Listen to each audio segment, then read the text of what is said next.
Você tem medo de envelhecer? Medo de perder a força, a relevância, o prazer e no final tudo, a própria vida? Agora imagine o seguinte, um homem na Roma Antiga com mais de 80 anos afirma: a velhice pode ser a melhor fase da vida. Isso pode parecer absurdo hoje, mas e se pensássemos, será que o problema não é a velhice, e sim a forma com que vivemos ou a forma com que encaramos a passagem dos anos?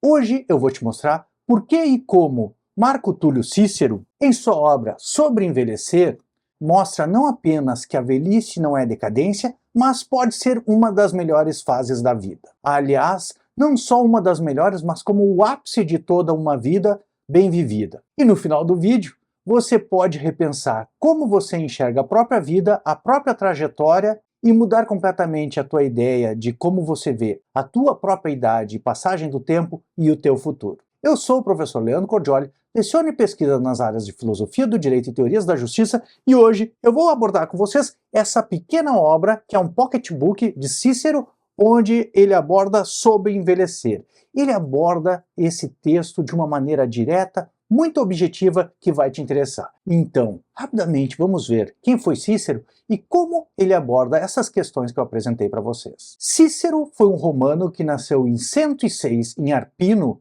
Não era um aristocrata de família, mas ascendeu na vida política e na vida social de Roma a partir dos próprios méritos. Um dos maiores oradores de toda a história da humanidade, foi fortemente influenciado principalmente por Platão, mas também por Aristóteles e pelos filósofos estoicos. Ele viveu num período muito conturbado de Roma, a qual passava por crises institucionais, guerras civis e ascensão de César. No final da vida, quando ele tinha cerca de 60 anos, em 44 a.C., Cícero resolveu escrever essa obra maravilhosa, pequena, mas cheia de sabedoria, que é Sobre Envelhecer. Logo depois disso, acabou tragicamente sendo cruelmente assassinado em Roma. De Senectude, essa obra sobre envelhecer, ela não é uma obra teórica, ela é uma obra prática. Ela vai buscar dar conselhos práticos sobre como envelhecer bem. E segundo, mais do que isso, ela é uma reflexão existencial. No melhor estilo platônico, Cícero desenvolve a obra através de um diálogo entre um senhor Catão, de 84 anos, que representa a voz da sabedoria e as palavras de Cícero, as teses que Cícero defende, com outros dois jovens interlocutores. Cipião Emiliano, de 35 anos, que é um jovem interessado pelos ensinamentos de Catão e que busca compreender melhor o que ele está tentando transmitir. E o outro é Caio Lélio, que tem 40 anos e é um amigo de Cipião e participa também do diálogo, como um interlocutor equilibrado que busca pesar os argumentos. É curioso mencionar que Cícero situa sua obra em 150 anos antes de Cristo e ele escreveu em 40 anos antes de Cristo. Ou seja, ele coloca essa obra no momento passado, há mais de 110 anos passados, com personagens que já haviam falecido na época que ele escreveu. Qual é a ideia de Cícero? É exatamente mostrar que existem problemas que são atemporais, que seres humanos de 100 anos atrás também passariam pelos mesmos problemas de quando ele escreveu a obra. Ou seja, são problemas de ontem, de hoje e de sempre, enquanto houver a humanidade e o envelhecimento. Cícero propõe objetivamente que existem 4 ataques à velhice ou à idade, que são 4 desvalores que se imputam a quem tem mais idade. As 4 acusações são: a velhice afasta o ser humano de uma vida ativa. O idoso perde função, utilidade e protagonismo. O segundo é: a velhice enfraquece o corpo. Há uma perda de força, vigor e autonomia. O terceiro ataque é: a velhice nos priva dos prazeres e da intensidade da vida. E o quarto ataque, talvez o mais radical, é: a velhice nos aproxima da morte, o medo final, o fim inevitável. Então, diante desses 4 ataques, desses 4 desvalores que a velhice poderia trazer, que são a falta de atividade, a falta de força, a falta de prazeres, de sentir prazeres, e a perspectiva da morte, Cícero vai elaborar argumentos para mostrar que isso são inverdades. Então, esses 4 ataques que fazem em relação à velhice, ou seja, que um velho ele é fraco, é inútil, ele não tem mais atividade, que ele não sente mais prazeres, os prazeres da vida, ou mesmo que ele está diante da perspectiva da morte, Cícero vai mostrar que estão equivocados e vai trazer uma outra perspectiva. Pense você, e se tudo isso estivesse errado, o que você acharia? A ideia de Cícero é mostrar que isso não são defeitos da velhice, mas apenas um erro de perspectiva. Na obra sobre saber envelhecer, ele não vai negar que a velhice traz alguns encargos. Contudo, ele vai fazer algo muito mais profundo. Ele vai redefinir o que é saber viver bem. Então Cícero passa a enfrentar esses argumentos de modo direto, e quanto ao primeiro ponto, que seria a velhice nos afasta de uma vida ativa, Cícero vai levantar os seguintes argumentos. A verdadeira atividade não é física, é intelectual e política. O velho pode aconselhar, deliberar e governar. A juventude executa, a velhice orienta. Ou seja, a pessoa com experiência e com idade e com sabedoria, ela pode ocupar exatamente uma função de protagonista enquanto comanda e ordena aquilo que os jovens têm energia para fazer. Em realidade, a própria energia dos jovens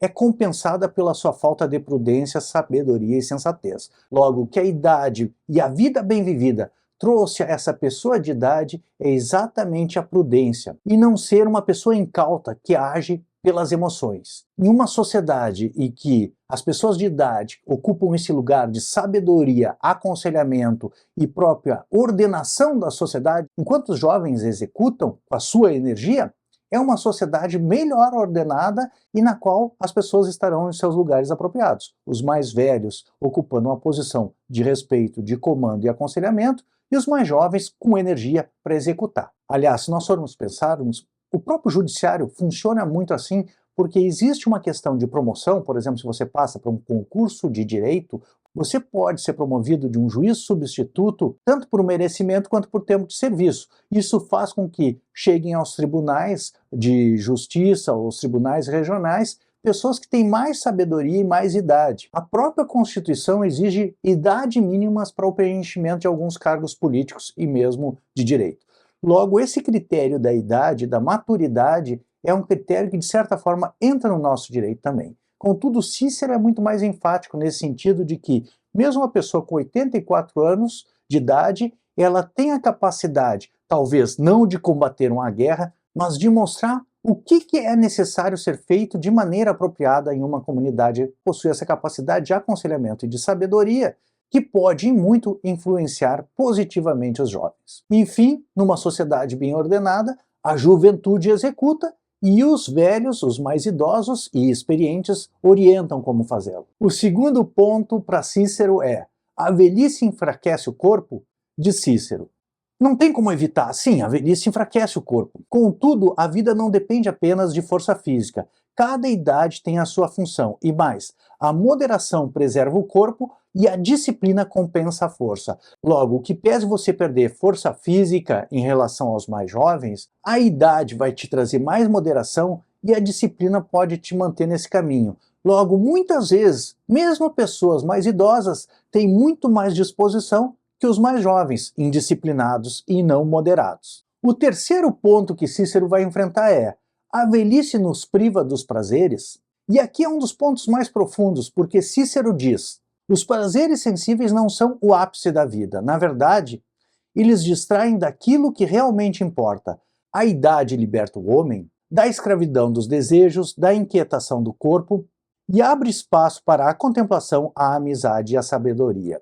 Então, ainda que o prazer e o sentido seja algo desejável no que diz respeito ao que nos atrai, aos nossos apetites, a velhice abre outras possibilidades de prazeres superiores, como, por exemplo, a contemplação, a amizade e a sabedoria. É aqui em que os homens bons, como diria Aristóteles, teriam prazeres na convivência um do outro, porque onde vigora a virtude e a temperança é exatamente na relação em que pode existir a verdadeira amizade. Um amigo, diria Aristóteles, é o outro eu, e para que isso possa verdadeira e sinceramente acontecer, é necessário sabedoria e bondade de caráter. Logo, em que pese na idade avançada a gente não mais conseguir usufruir de alguns prazeres corporais, há novos prazeres superiores que se desenvolvem e se mostram mais acessíveis nessa idade da vida.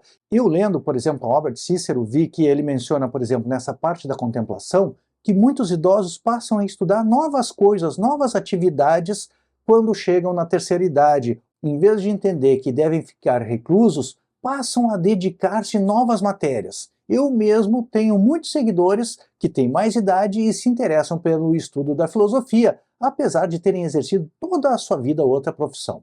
Então, é um espaço em que você pode fazer algumas coisas que você realmente gosta. Me lembrando agora, inclusive, quando eu era professor na Faculdade de Direito, na Universidade Luterana, aqui do Rio Grande do Sul, a gente teve alunos com 86 anos e um outro que se formou com 94 anos. Sendo que o aluno de 86 anos, o seu Rui, ele era um dos alunos mais aplicados. Vinha nas aulas de manhã e ainda no grupo de pesquisa à noite, coisa que muitos dos mais jovens não se empenhavam em fazer. E essas pessoas são verdadeiros exemplos que, apesar de terem passado uma vida inteira vivendo, trabalhando com uma outra profissão, resolveram nessa idade elevada, passando dos 80 anos, buscar novos conhecimentos, talvez não para o exercício da profissão, mas como forma de autoenriquecimento. Cícero traz vários exemplos de pessoas com mais de 90 anos que passaram a buscar novos conhecimentos. Uma outra coisa que ele aponta também é que pessoas com elevada idade passaram a se dedicar ao cultivo das plantas, aos jardins e ao mesmo às árvores frutíferas, a fim de se dedicar e contemplar a natureza se desenvolvendo. E que aquilo era algo que fazia com que eles se envolvessem naquela situação de uma maneira muito positiva. Em vez de ser uma perda de oportunidade e algo entristecedor, na verdade, é a abertura de novas possibilidades de vida, inclusive de atividade e de prazer. É um momento em que novas portas se abrem. Evidentemente, como Cícero coloca, é necessário ser um tipo de pessoa que consiga ver essas novas oportunidades. Então, é necessário que você construa, a partir do seu caráter, a partir do desenvolvimento da sua sensatez, da sua prudência e das suas virtudes, como a temperança, a coragem, mesmo a justiça, desenvolva o teu caráter, porque esse vai ser exatamente aquilo que tu é, e quando a idade avantajada, quando a velhice chegar, você estará muito mais pronto para encarar esses novos desafios. E em vez de ser um momento ruim, pode ser um momento de novos desafios e de uma vida engrandecedora. Finalmente, Cícero, eu acho que enfrenta o ponto que eu considero mais desafiador. É que quando a gente chegava aos 84 anos, ainda mais na Roma Antiga, na Antiguidade, você já tinha uma idade muito elevada. E isso te colocava diante de uma perspectiva que todos nós, enquanto seres humanos, temos a certeza de que vamos enfrentar, que é a morte. A vida humana ela é limitada e um dia nós vamos ter que nos defrontar com isso. Alguém que tem uma idade elevada, nesse ponto de vista, ela tem essa perspectiva muito mais presente na sua própria vida, ou seja, o fim da sua existência. Contudo, é aqui que Cícero dá o seu golpe mais forte, mais veemente, mostrando que isso não é verdade. Primeiro, porque tanto os jovens quanto os idosos têm essa perspectiva da morte. Muitos jovens morrem cedo.